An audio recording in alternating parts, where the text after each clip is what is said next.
mean, I don't claim to be an angel, but I didn't commit this crime. Alfred Freddie Bishop, now a two-time convicted murderer, but still maintaining his innocence for a deadly home invasion in 2007.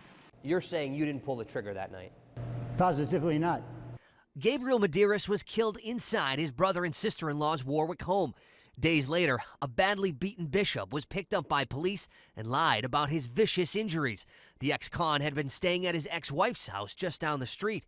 Bishop had been paroled less than a year earlier after spending 33 years behind bars. Footage from our NBC 10 film archives shows him being hauled in by authorities after the 1973 murder of his friend James Dunn in Warwick. Warwick Police 911. Please, hurry up! We just got shot in my house!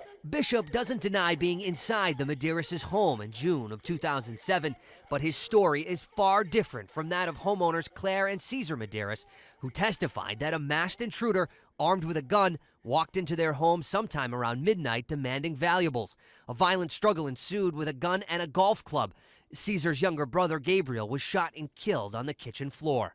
So let's be clear, you're saying that there was somebody else in that house that night? Definitely. And it has to be a brother or a real good friend.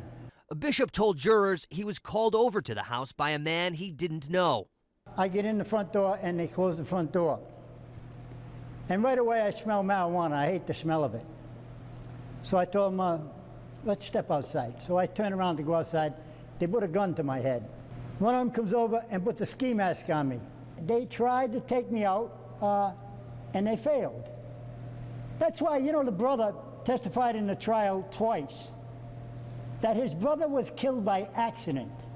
And he was killed by accident. That bullet was meant for me. Both of those scenarios were brought up at trial, as was the 911 tape, where Claire Medeiros makes mention of another person fleeing the house.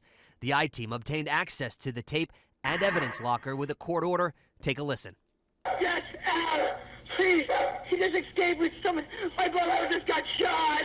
There's shooting everywhere. Oh my God! She didn't even remember saying that. If anything, possibly she assumed that he had a getaway driver. At no time did they ever state that there was any more than one person involved. Bishop's DNA was found at the scene on the ski mask and on a chair, but he denies he was ever in the family's hallway and says his blood would back up his story.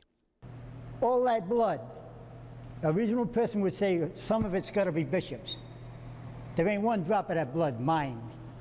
I fought them from the front door into the kitchen. This never took place like they testified to. If they had done all the DNA in this case, you wouldn't have me here. Warwick Deputy Police Chief Michael Babula.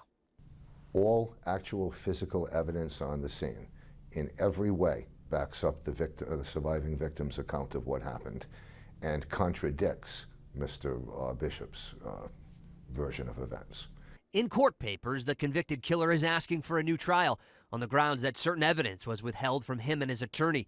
Evidence like a voice message left by Claire Medeiros on her sister's answering machine the morning of the shooting, which is referenced in this police report. And Bishop says another anonymous phone message, one witness statement, and some video surveillance wasn't turned over to him, but it also appears in police reports. So someone at home watching this might say to themselves, Fred Bishop is a violent man, he's a career criminal, you should keep him locked up and throw away the key. What would you say to that person? You don't hide DNA from a person. You don't hide statements from a person. You don't hide tape recordings from a person from his trial.